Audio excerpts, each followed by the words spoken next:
Olá a todos, daqui fala o Cris Manuel, sejam bem-vindos ao meu canal. E hoje temos mais um vídeo da nossa série Diddy. Diddy, P. Diddy, Sean Combs, Puff Daddy, como preferirem.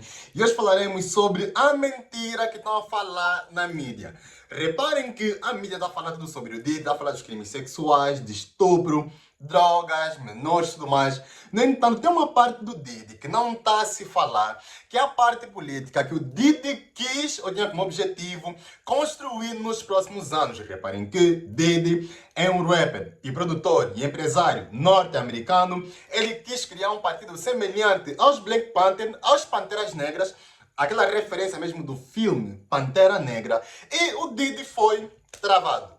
Assim como, curiosamente, acontece com todo preto que quer criar uma força política nos Estados Unidos da América. Então vamos aqui ter uma conversa sobre isso nesse vídeo. Já preparei aqui o meu roteiro, temos aqui uma série de coisas para nós conversarmos. E antes de começar o vídeo, como de costume, eu quero te pedir que você se inscreva nesse canal. Então, eu estou a criar muitos vídeos sobre o Diddy, estou a fazer muita pesquisa, não só para o roteiro, como também de conteúdo, pesquisa, ler livros. Então, é muita coisa aqui junta e eu apenas peço que você se inscreva. Então, se inscreva nesse canal e partilhe esse vídeo e deixa aí um comentário qualquer para engajar aqui o vídeo. Pode deixar um comentário aí, Diddy, para o algoritmo entender que o vídeo é relevante e vai entregar para mais pessoas. Deixa o like, se inscreva e comenta aí embaixo, Diddy, para engajar aqui o algoritmo. Então, bora começar aqui com o nosso vídeo. Diddy deu uma entrevista para o Charlie Man. Charlie Man é o host do The Breakfast Club. Então, The Breakfast Club, que é o maior podcast negro dos Estados Unidos da América. E o Diddy deu para ele uma entrevista pessoal. Nessa entrevista, o Diddy fala sobre seu objetivo de criar um partido preto.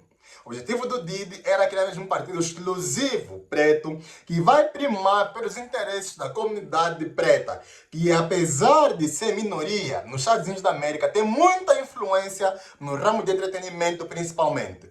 Então, Diddy tinha o objetivo de criar esse partido. E ele falou sobre isso nessa entrevista, que eu vou aqui partilhar convosco, que ele deu para o Charlie Man. Então, uma entrevista que o Diddy estava lá falando de seus objetivos e ele fala sobre o seu partido. Para quem não fala inglês, claro, eu vou aqui traduzir para vocês, né, sem problema nenhum. E essa é a entrevista que o Diddy falou sobre o seu objetivo de criar um partido preto semelhante aos Black Panther, aos Panteras Negras. Vamos lá ouvir a entrevista e eu vou aqui traduzir para vocês. Deixa aqui ver a iluminação para não incomodar aqui o contraste. Assim está melhor. Então vamos aqui acompanhar a entrevista do Diddy. Going forth that we are part of the narrative, that we own our politics. And so I'm launching one of the boldest movements that I've ever launched. And it's called Our Black Party. Okay. Ele diz, eu vou lançar um dos movimentos mais marcantes que eu já fiz. Vou lançar um movimento que se chama Our Black Party, nosso partido preto. Ele diz que Diddy falou nessa entrevista, e essa entrevista foi publicada há 3 anos atrás. Foi publicada no dia 16 de outubro de 2020. Reparem que foi mais ou menos nessa época que começaram a surgir as alegações contra o Diddy. Diddy falou que quer lançar um partido preto.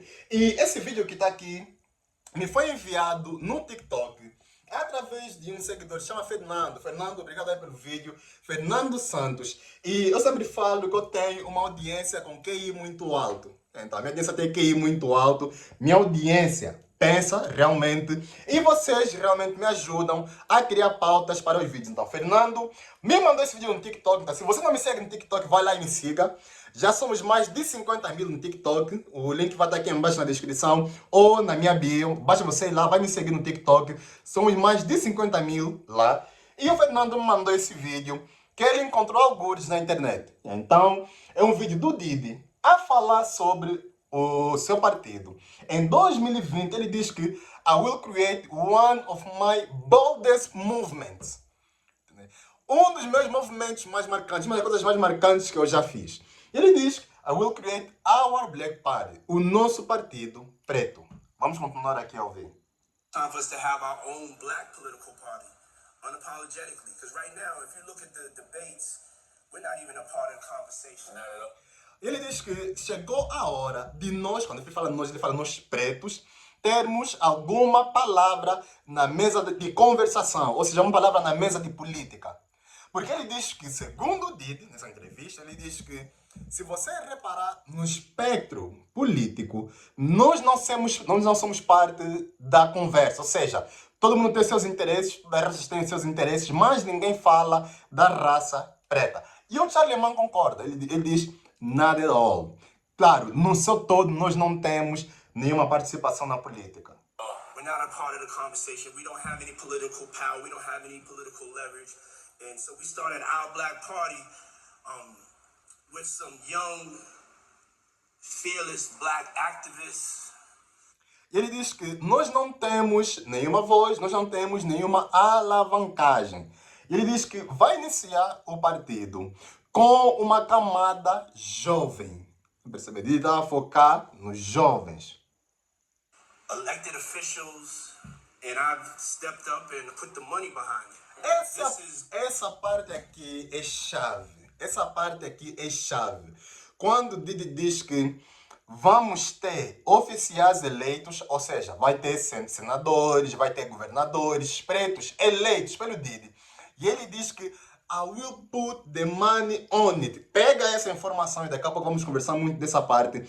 Quando o Didi fala que eu vou colocar o dinheiro no partido. I will put the money on it. O Didi está a se disponibilizar em gastar o dinheiro para financiar o partido dele. Yeah. The biggest threat and the only option that we have right now as far as making a change, taking our own self-responsibility and accountability to be educated and empowered without... E ele diz que esse é o único grande risco, a única grande ameaça que nós temos, e essa é a única opção que a comunidade preta tem. E ele diz que nós temos que tomar responsabilidade das nossas vidas, e ele está disposto a trabalhar nisso. Curioso. Vote. So what's the goal for our Black Party? Our Black Party's number one goal is to unify and empowered with our vote. So what's the goal for our Black Party? E o Charlie Mann lhe pergunta qual é o objetivo do teu partido? Qual é o objetivo do Our Black Party? Então, o que é que você quer almejar com isso? Acha que você quer fazer um partido, Didi? O que é que você quer almejar com esse partido, Our Black Party? Em português, nosso partido preto. Our Black Party's number one goal is to unify behind a black agenda. E o Didi diz que Our Black Party, o principal objetivo do partido dele é para unificar a comunidade preta dentro da agenda preta. Então é criar uma agenda preta e levar essa agenda para frente. You could be a part of the Democratic Party, the Republican Party, you could be an independent, but if you're black, you wasn't born Republican, you wasn't born Democrat, you wasn't born independent, you was born black. Essa parte aqui é muito boa. Quando ele diz que você, pode ser democrata, você pode ser republicano, você pode ter algum outro partido qualquer, independente, nos Estados Unidos da América, mas no final do dia você não nasceu nem democrata, você não nasceu nem republicano, nem independente, você nasceu preto. Essa parte aqui é muito forte que o Didi fala. Para perceber? Ele diz que you can be a Republican, you can be a Democrat, independent, but at the end of the day you are black. No final do dia você é preto. Percebe? E ele aqui fala, ele aqui tem frases, se você prestarem atenção, muito, mas muito fortes. Mas é claro, eu estou aqui a dizer para vocês, para ficar mais simples. And we have to seize our political power. Because it'll just be more the same. Being pushed this way, being pushed that way, and we expecting a different result. But the definition of insanity is like doing the same thing over and over the same way, expecting a different result. And it's not going to happen. Vamos parar por aqui. Já ouvimos muito Didi.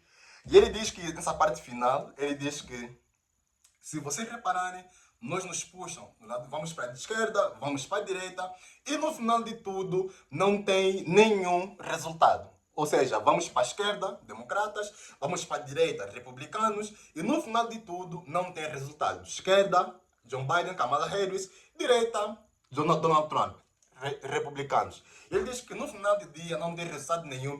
E ele ainda fala aqui uma frase do Einstein, né? Ele diz que isso é insanidade. Ele diz que insanidade é fazer a mesma coisa repetidamente e esperar por resultados diferentes. Então, segundo o Didi, atenção, segundo o Didi, a comunidade preta nesse momento dos Estados Unidos da América está num estado insano. Então, essa é a primeira parte que eu gostaria de vos mostrar, né? E obrigado mais uma vez, Fernando, pelo vídeo. E obrigado a todos vocês que têm sempre engajado e têm sempre contribuído aqui para criar temas aqui dos vídeos. E essa primeira parte em que o Didi fala da criação do partido dele, né? Isso feriu o sistema. Então o sistema ouviu, claro, eles acompanham o Didi, eles viram que aqui seria uma ameaça e o sistema sentiu. O sistema sentiu, eles sentiram que realmente o Didi estava disposto a financiar e a criar o partido dele. Então vamos aqui um pouquinho na história. Vocês sabem que eu gosto de história, né? Então vamos aqui entrar um pouquinho na história e ver o que é que já aconteceu no passado para todo mundo de raça preta que quis criar um partido. Porque nos Estados Unidos da América sempre houve segregação, escravatura para a raça preta. Agora é uma coisa recente que a comunidade preta está livre, consegue caminhar, consegue trabalhar, consegue estudar. Isso é uma coisa recente. Nem sequer faz 100 anos que isso aconteceu nos Estados Unidos da América, em que a primeira pessoa, por exemplo, preta, começou a subir no autocarro, por exemplo, ou sentar num banco, num parque aberto na cidade. Isso é uma coisa muito nova nos Estados Unidos da América. Então, e o mais próximo que eu posso ver no continente africano dos Estados Unidos da América é a situação do apartheid na África do Sul. Pensem em segregação nos Estados Unidos da América como se fosse o apartheid na África do Sul. É o mais próximo que eu posso encontrar.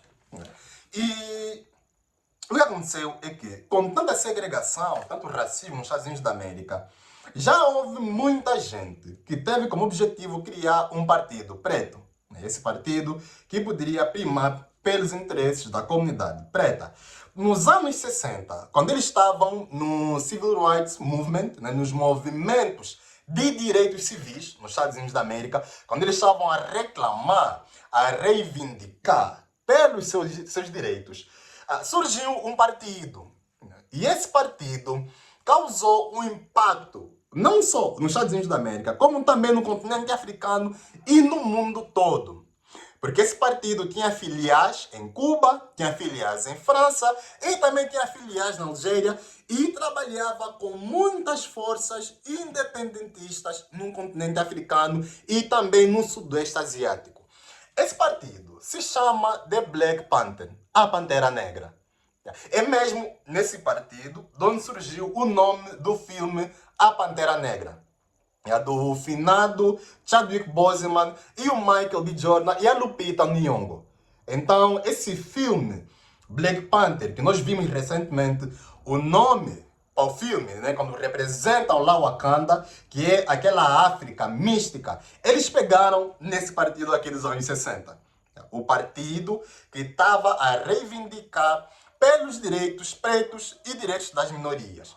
Esse partido, The Black Panther, era um partido de esquerda, naturalmente, né? Pelas conjunturas daquele tempo.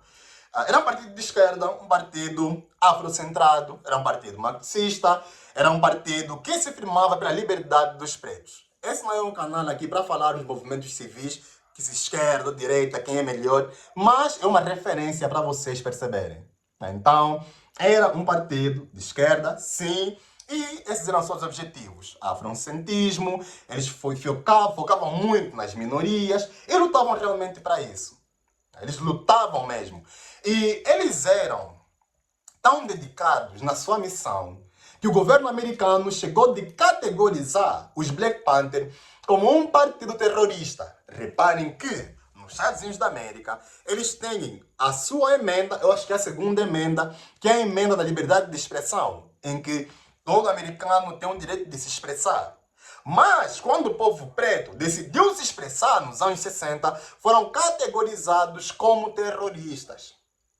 Estão a perceber? Da mesma forma que o governo americano categorizou Mandela como terrorista. E muitas outras personagens que lutaram pela liberdade de povos no mundo afora, atenção, no mundo afora, foram categorizados pelo governo americano como terroristas. Então, eles estavam tão dedicados que foram categorizados como terroristas. E muitos dos seus membros, o que aconteceu é que foram obrigados a se exilar. Por quê? Porque o governo americano considerou essa força partidária como terrorista. E o governo americano estava a caçar essas pessoas. E quando eu uso o termo caça, não é para prender, é mesmo para unalive. Tá a perceber? O governo americano mesmo estava a tirar a vida de muitos pretos que estavam a lutar pelas liberdades civis nos anos 60.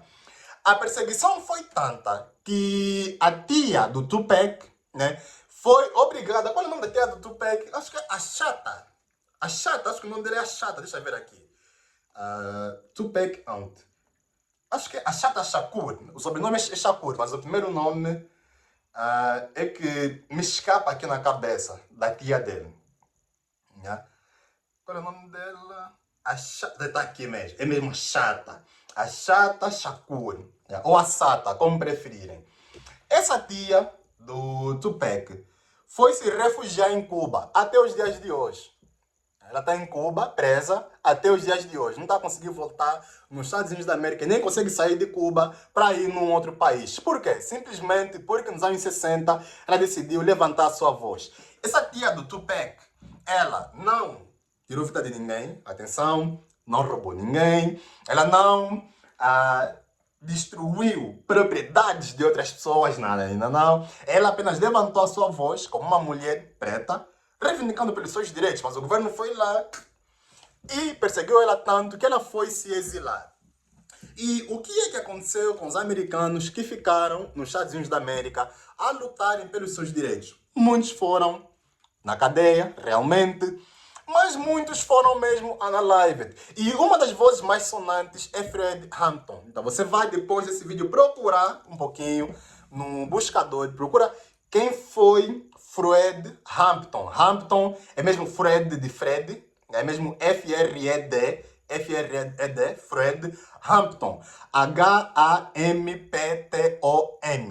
Hampton. Então, Fred Hampton, no final é N. Fred Hampton, ele foi um revolucionário muito jovem nos Estados Unidos da América e mataram ele quando tinha por aí 18 anos. Entendeu? Então ele era membro do Black Panther, era uma voz muito ativa, ele era jovenzinho ainda, mas tiraram a vida dele quando tinha por volta de 18 anos. Estão a perceber? Então o governo americano é quem tirou a vida dele, atenção, o governo americano é quem matou ele. E o governo americano não estava a se importar se tinha 18 anos, se tinha 30, se tinha 40. Todo mundo que era afiliado ao Pantera Negra, principalmente se você tinha uma grande voz, você era unalived. E o Partido dos Panteras Negras foi tão perseguido que eles foram fundados em 1966, mas foi extinto em 1982. E um dos seus co-founders também foi unalived. E esse outro co-founder se chamou Huey Newton. Então, Huey Newton, que é um dos fundadores dos Black Panther, foi unalived por tiros. Então, esse é mais um exemplo daqui a pouco vamos já pegar aqui no Didi e pega a informação que eu te falei da parte do financiamento. Yeah.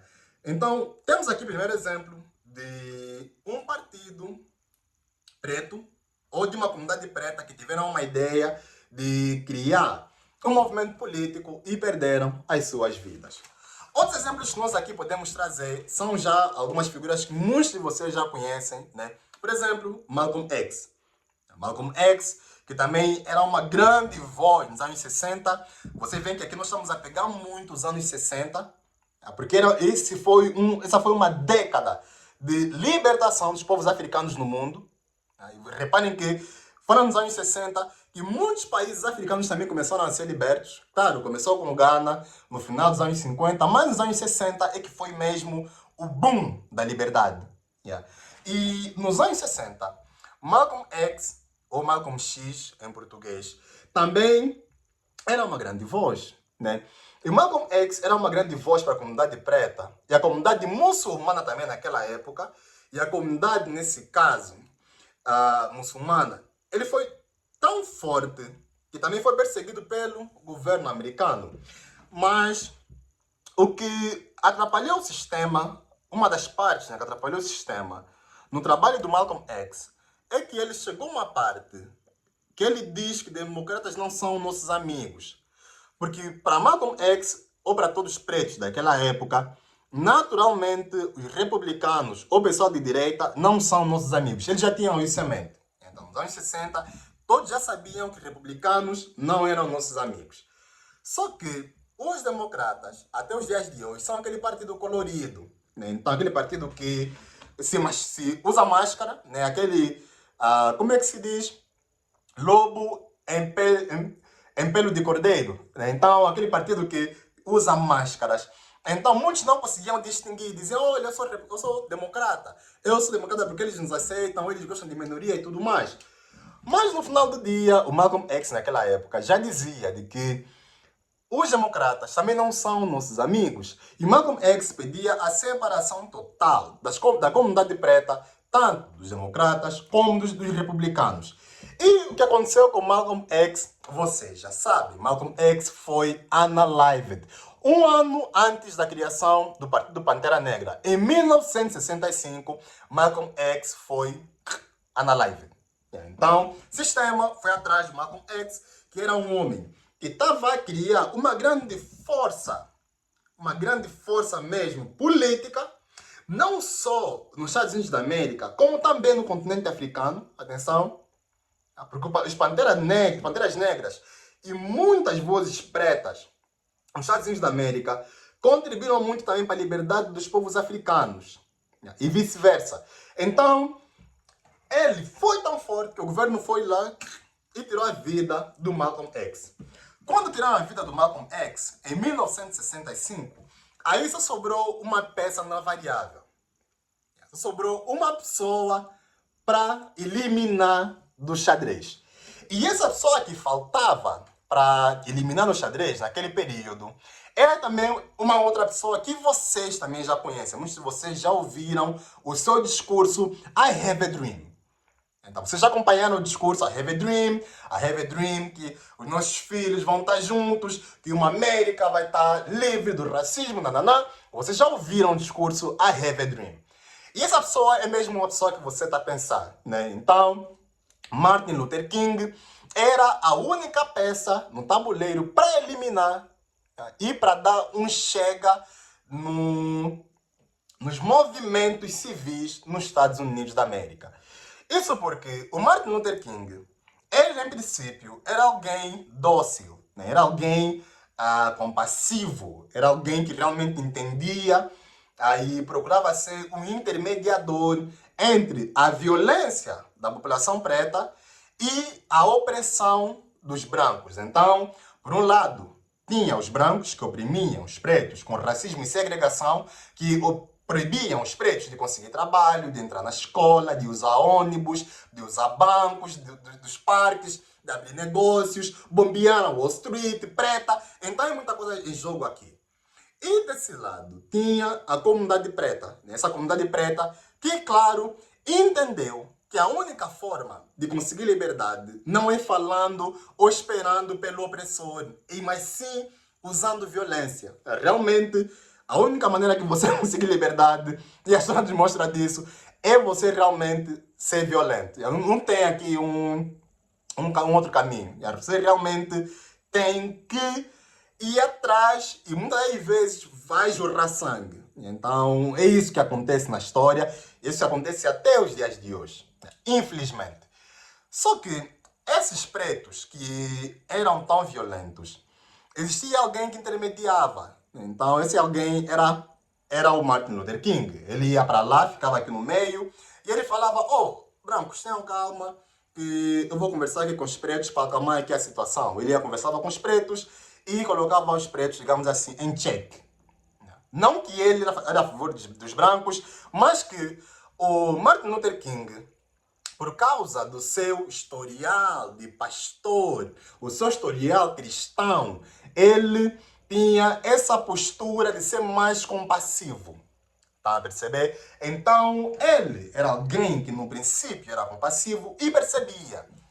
Só que depois de matarem o Malcolm X, em 1965, e ele e Malcolm X já tiveram muita rixa sobre isso. O que aconteceu é que mataram o Malcolm X, aí houve um despertar no Martin Luther King. Tá a perceber? Então, quando mataram a pessoa com quem ele brigava pela violência, o Martin Luther King desperta, ele diz, oh, já mataram o Malcolm X, eu posso ser o próximo. Então, como já mataram a pessoa que era o mais violento, eu sou mais vulnerável ainda. E nós, ambos, nesse caso, somos black. Então, ambos são vulneráveis pela lei. E depois disso, o Martin Luther King muda.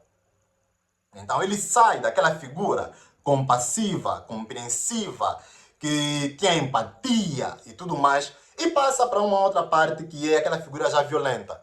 Então, Martin Luther King começa a ficar violento. E é essa parte que a mídia não te mostra. Tá percebendo? Que a mídia não nos mostra. A mídia não mostra essa parte.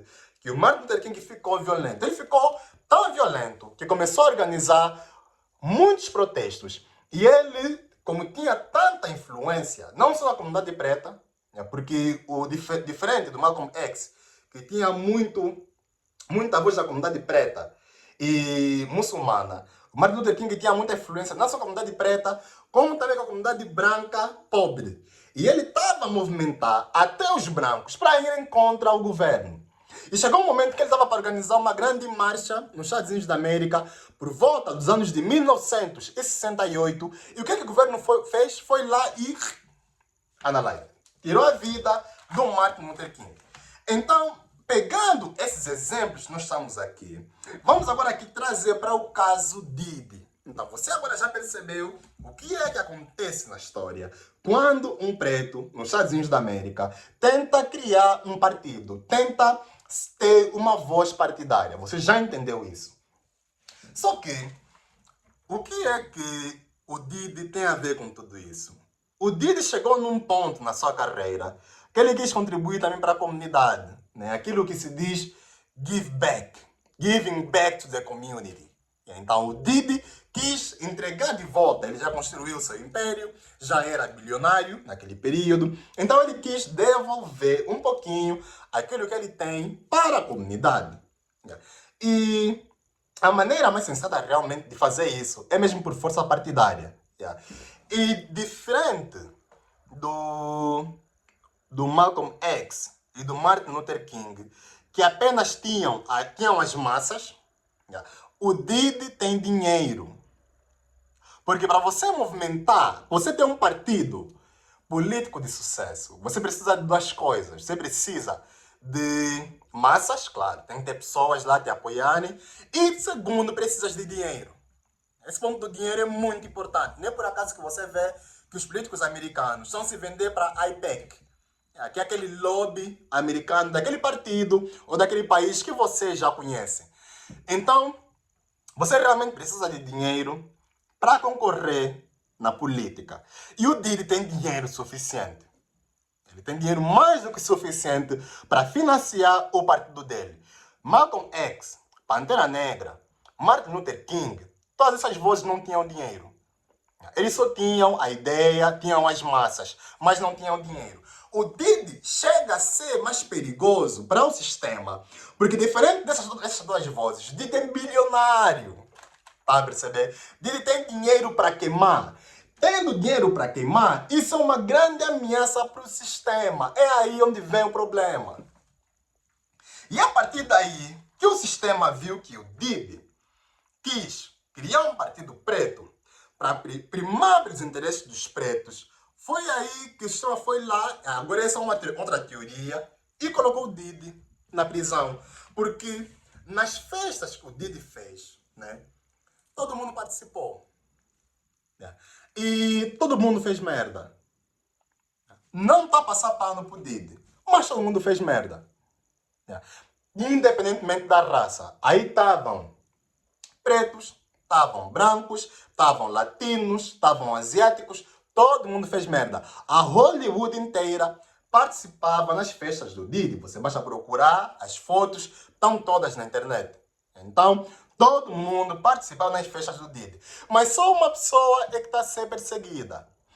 E curiosamente, é a única pessoa da raça preta naquela festa que teve a ideia de criar um partido. Está a perceber? Então, aqui podemos trazer uma hipótese, né? Podemos trazer aqui uma hipótese de que o Didi está a ser perseguido porque chegou num ponto de que ele quis criar um partido preto. Porque o Didi é muito perigoso para o sistema. Porque ele tem massas, primeiro, Didi é popular, tem milhões de seguidores. Tá? Além dele ser popular, ele controla outras pessoas que também têm muita massa. Lembrando que o Didi era dono da produtora Bad Boys, ou é Bad Boys Entertainment. E além da produtora Bad Boys Entertainment, o Didi tem contactos. Jay-Z, Beyoncé, que também estão nesse momento em shambles. Também estão nesse momento em chamas. Para perceber? Então, ele tem as massas, primeiro, e ele tem amizade ou controla outras pessoas que também têm massas, para perceber a ideia, e ele também tem dinheiro para queimar. Então, é muita ameaça para o sistema ter um partido preto, vindo de alguém como o Didi. Então, aqui vamos trazer uma outra hipótese. Por que é que o Didi foi preso? E aqui a hipótese é mesmo porque ele quis criar um partido preto. E é essa mesma hipótese. Então, Didi quis criar um partido preto e o governo foi lá e perseguiu ele. Por que o governo não está a perseguir os outros atores de Hollywood? Os outros atores que levaram os seus filhos para os rituais também, menores de idade, que também tiveram com menores, porque a imagem que está a se pintar é que o Didi é a única pessoa que passava de trás nos homens. Não, pessoal. A perceber? O Didi não era a única pessoa. Então, todo mundo na festa passava. Se passavam, melhor dizendo. Porque eles faziam uma orgia. E uma orgia não funciona só com uma pessoa. Então, o Didi era um dos participantes da orgia, apesar dele ser promotor. O Didi promovia a festa. Ele é quem promovia. E ele participava na orgia. Como também tinha muitos outros participantes. Então, todo mundo que participou tinha que ser preso. Não estão a ser presos por quê? E o pessoal que foi na ilha do Jeffrey Epstein não estão a ser presos por quê? É aí onde você vê e chega à conclusão de que realmente só vai preso quem vai contra o sistema. Porque eu creio que se o Didi não fosse contra o sistema dessa forma, de tentar criar um partido preto, até hoje ele ainda continuaria intacto. Porque o sistema, por mais podre que você esteja, ele vai te proteger. Reparem que o sistema está a proteger todo mundo que participou nas festas do Didi. Reparem que todos os atores, todas as atrizes, todos os cantores, eu não vou citar aqui nomes, vocês já sabem quem são, que participaram nas festas do Didi, estão todos nesse momento a ser protegidos. O sistema não está a falar deles. A mídia não está a falar deles. São só criadores independentes que estão a trazer esses temas, como eu. Está a perceber? Então, o momento que o Didi se afastou, ele começou a ser perseguido porque ele quis fazer uma coisa que os americanos não permitem, que é empoderar a comunidade preta naquele país. Então, eu quero ver a tua opinião sobre essa hipótese do Didi ser perseguido por tentar criar o partido Black Panther preto da nova geração, né? Ele quis criar um Black Panther e diferente dos Black Panthers dos anos 60, o Didi tem dinheiro suficiente para queimar na máquina. Eu quero ouvir a tua opinião, comenta aí embaixo, eu quero ouvir o teu ponto de vista. E partilha esse vídeo nas redes sociais, né? Partilha esse vídeo no teu Facebook, no teu WhatsApp, no teu TikTok, para mais pessoas terem conhecimento daquilo que nós falamos aqui nesse vídeo. E nós aqui falamos sobre muita coisa para contextualizar e para você realmente entender que é que está a se passar, porque eu sou um amante de história, então eu gosto de juntar as peças e aí nós chegamos a uma conclusão. Se inscreva no meu canal do YouTube e ajuda aqui o crescimento, engajando, comentando aí embaixo, Didi, para o algoritmo entender que você gostou desse vídeo e vai recomendar para mais pessoas. Nos vemos no próximo vídeo. Um abraço a todos e até a próxima.